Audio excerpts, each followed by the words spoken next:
Welcome back to our series on La Guériniere's Square, the 18th century master and his magic, with Richard Williams from Xenophon Press, who is of course the publisher and translator of La Guérinière and knows the text probably better than anyone else in the Western world at the moment.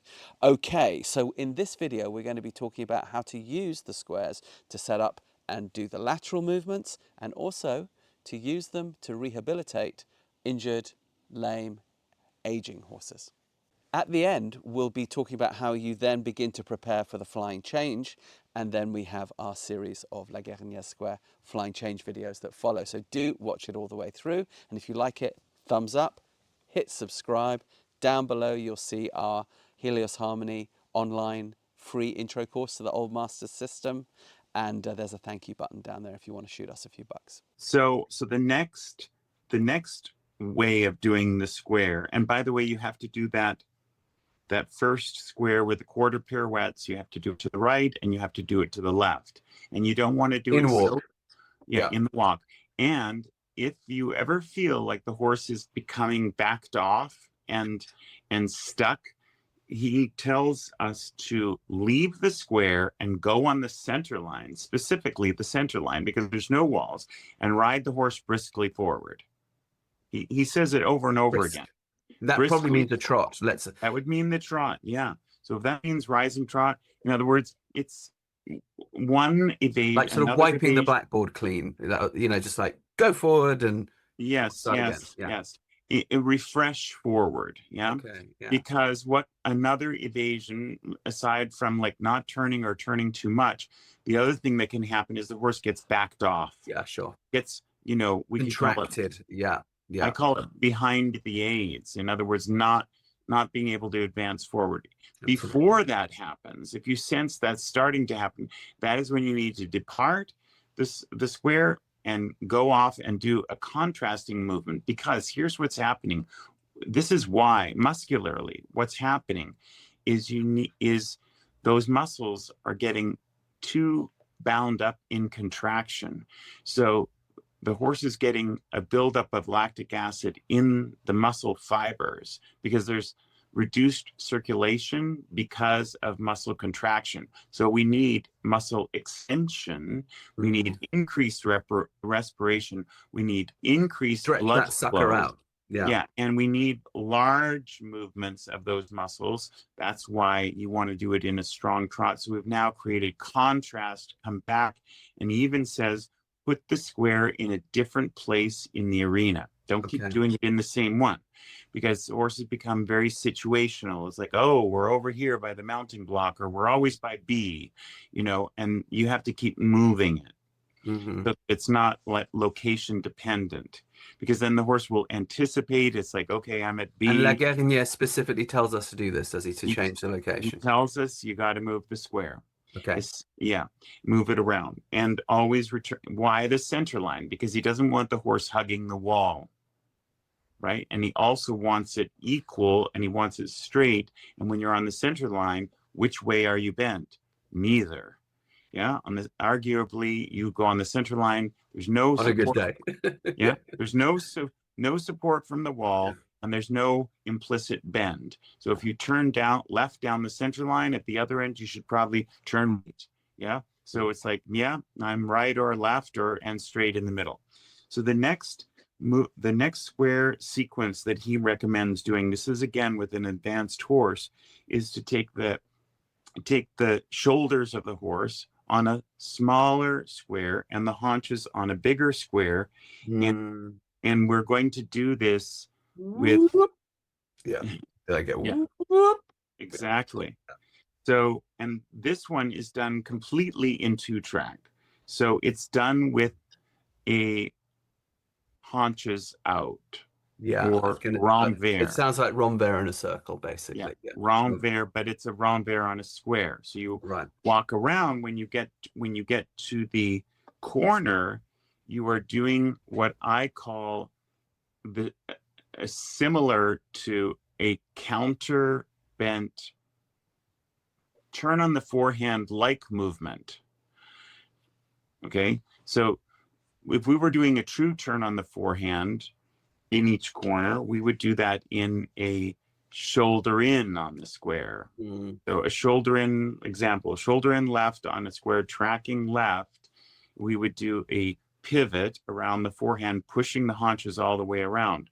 In this movement that he has us do, we're doing the same thing, only if we're tracking left, we're bending the horse to the right.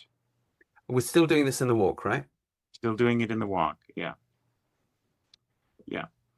And then again, you do it to the, I would basically recommend you go around 1 or maximum 2 times, leave the square, send the horse forward on the center line, do the other one.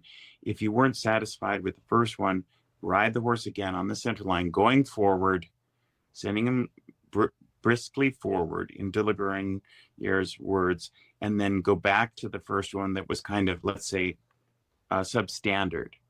But don't persist in the one that's just really not great without doing the other direction, because each direction will help the other one, the earlier one, get better. Absolutely. So don't get all perfectionistic about one and get stuck on one for 5-10 minutes. It should be just, 90 seconds max on any one of these. I think those are words of wisdom. Don't get all perfectionistic, period. Because all that's going to happen with that is we're just going to get tension. Right. So then the third one that he has us do is where we take the haunches on a smaller square and the shoulders on a bigger square. And this one, again, is done completely on 2 tracks. So the horses is basically doing Haunches-in on the square. Right. And 2B, as we would call it. Right. Yeah. What was it? Pattern 2B. Yeah. A lot of our people would call it, which is effectively travers in a small circle / square. Yeah. Yeah. Yeah. So, but what happens with the square is, again, you're now adding that movement that we did in the very first one, which is that you're from Haunches-in, you're now doing a pirouette in each corner, a quarter pirouette.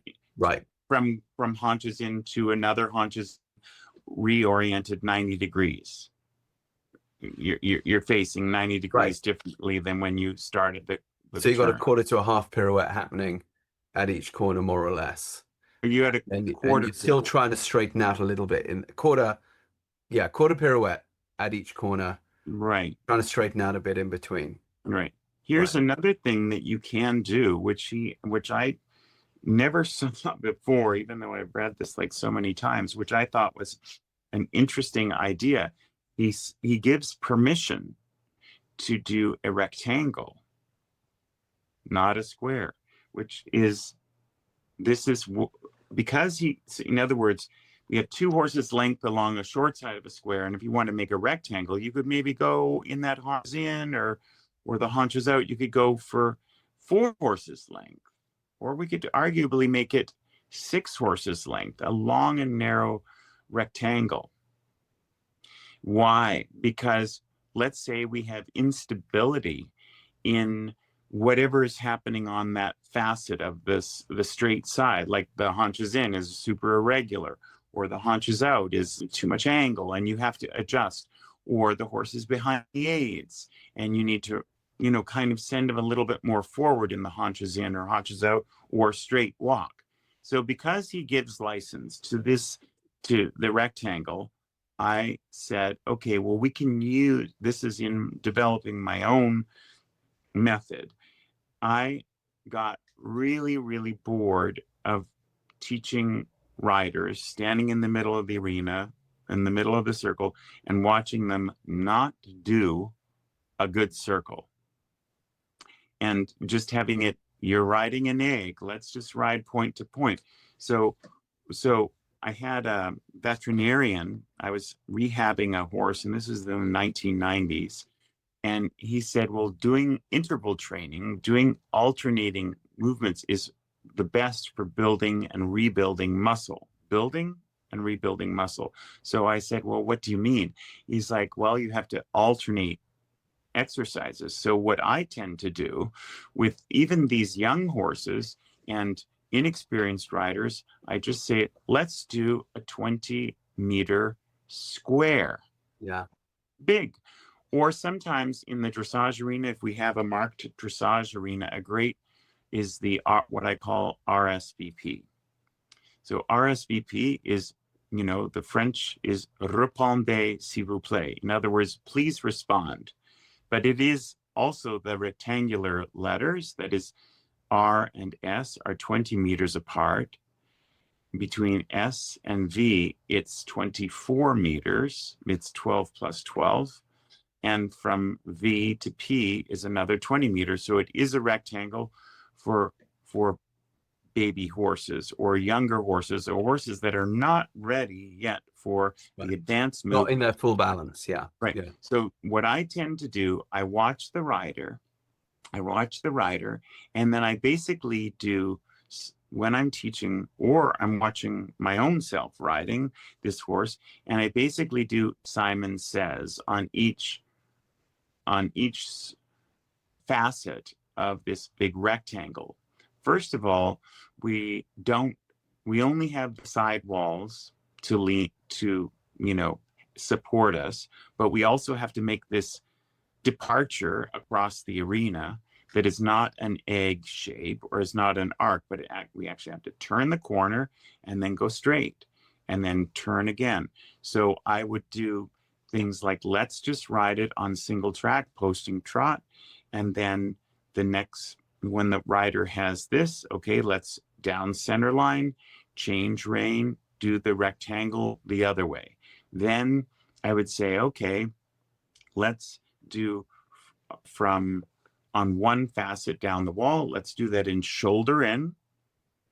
And as we turn the corner, let's stretch the horse down in a long top line by giving the reins as we go, let's say S to R. So 20 meters of stretching. And then when I pick up the rein, back up to posture, we do the next long wall in sitting trot, shoulder in. And then we do maybe the next crossing of the arena as a turn and lengthen stride. In other words, I constantly contrasting. The other thing that I've done is I've put 2 cavaletti on, let's say, 2 feet on either side of the center line. And I will say to the rider, okay, rising trot and over the cavaletti, 2 cavaletti in the trot to have the horse pick its feet up. So, and we make those optional. So you either ride past them if you want to go around, or we aim for the cavaletti.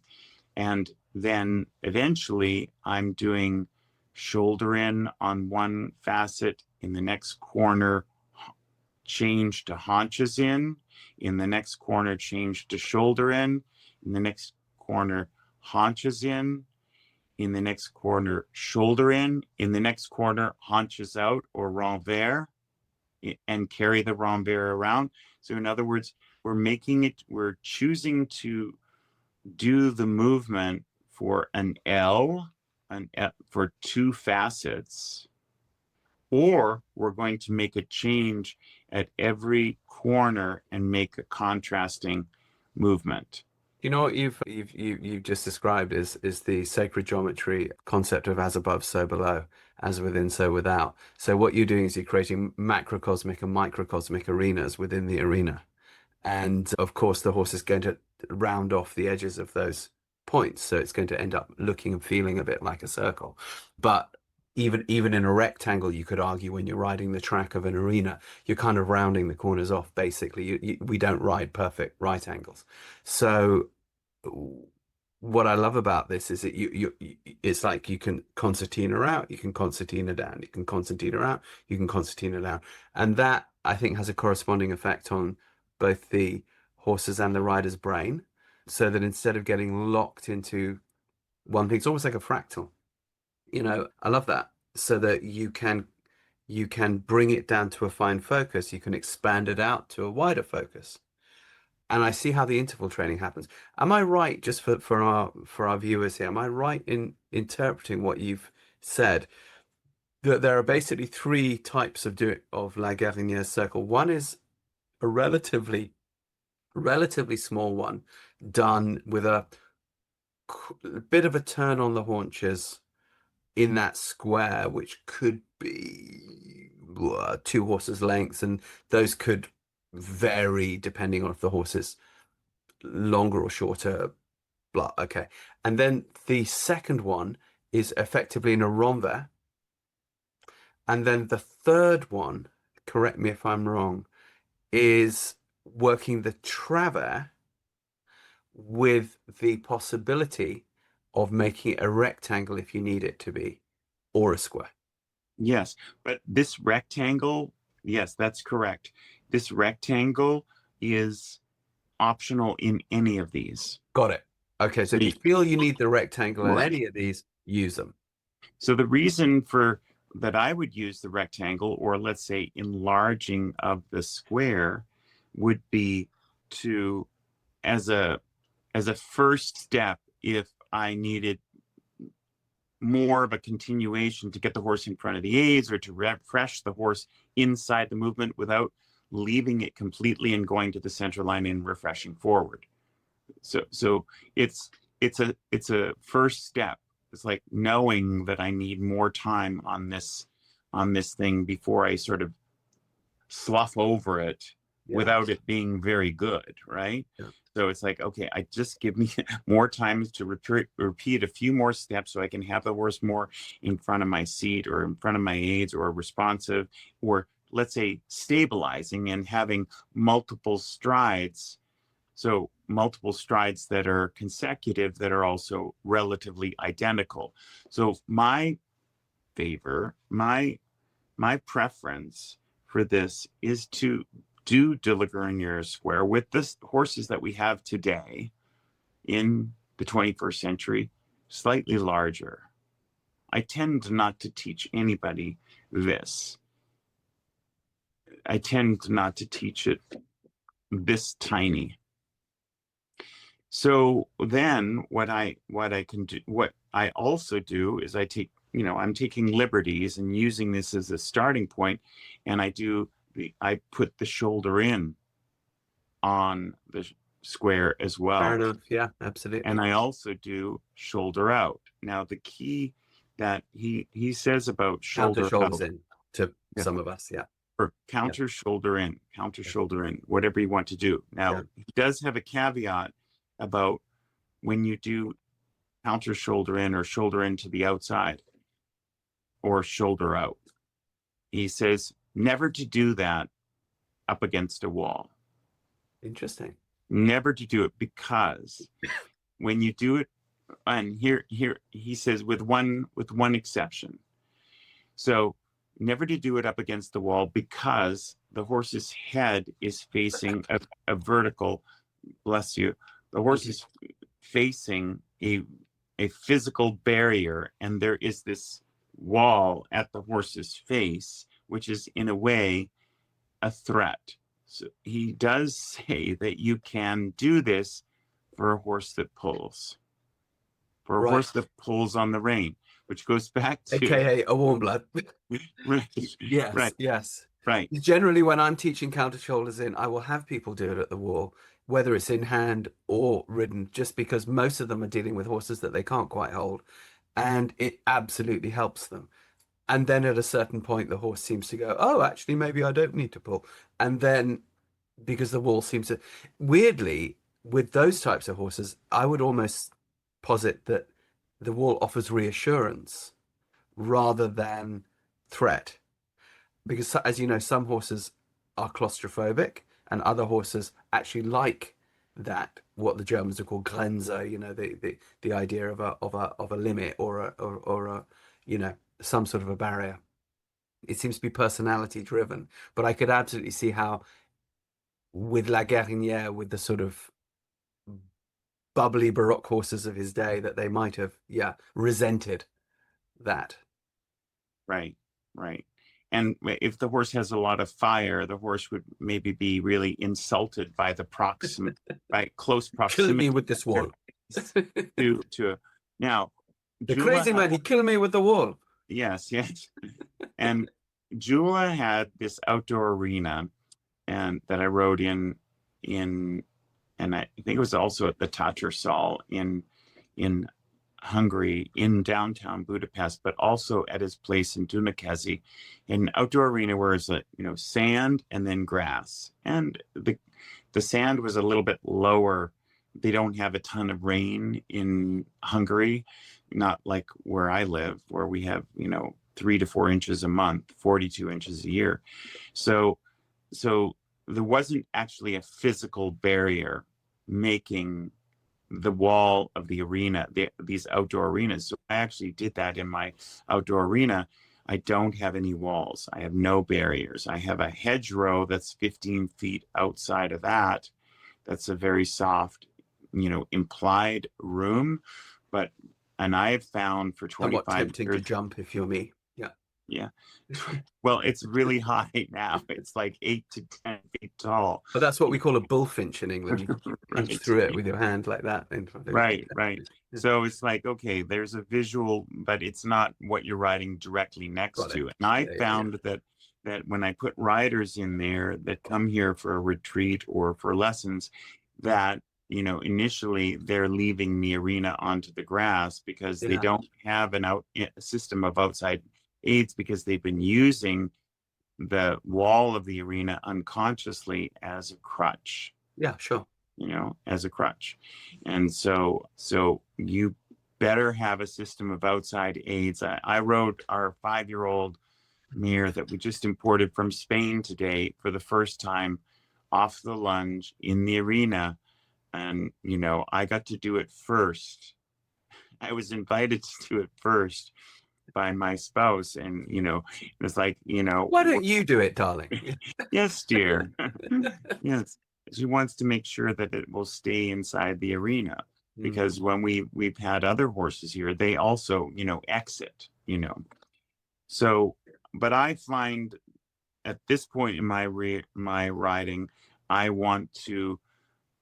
don't want that crutch. I want to know that I want the horse to tell me, oh, you don't have any outside aids on now. So I'm going to go over there. I'm going to go on the grass. And I actually really like that, because I realize I can't ride with diapers or with training wheels. And I also don't like to ride with a whip for the same reason. I need to make my legs heard without. You just gave me a visual of you riding in a diaper, which means I think we need to create a meme. Okay, there could be. You could tell AI to make that visual. Yes, I think we should. I think, and I think you should do a whole book in Xenophon Press of riding in diapers. And who was the ancient master who? Herr Wendel, which is Windel. Sorry, Windel is German for diaper. Yeah. Okay. Sorry, went down a rabbit hole. Thank you so much for watching. I hope you enjoyed it as much as I did, nerding out on the old dead dudes and taking them into young living dudes, horse heaven. So on the next videos, we're going to be talking about how to take the square into the flying change, ridden and in hand. So do make sure you watch those all the way through. In the meantime, if you like this, please thumb it up. Please hit that subscribe. I know it's really annoying to be nagged about this. However, it does help the algorithm notice and put out more of our stuff. There's a thank you button down below. If you like what we do, you can also shoot us some bucks, which helps us, of course, to set aside time to do this. And there's a free intro course down below too that you can press, which is all about how to get going in the old master system of training your horse and having fun doing it, and your horse having fun doing it. And lastly but not leastly, do check out Xenophon Press. They publish all the old dead dude stuff, and you need to read it just like we do if we're going to execute this wonderful old horse magic. See you on the next one.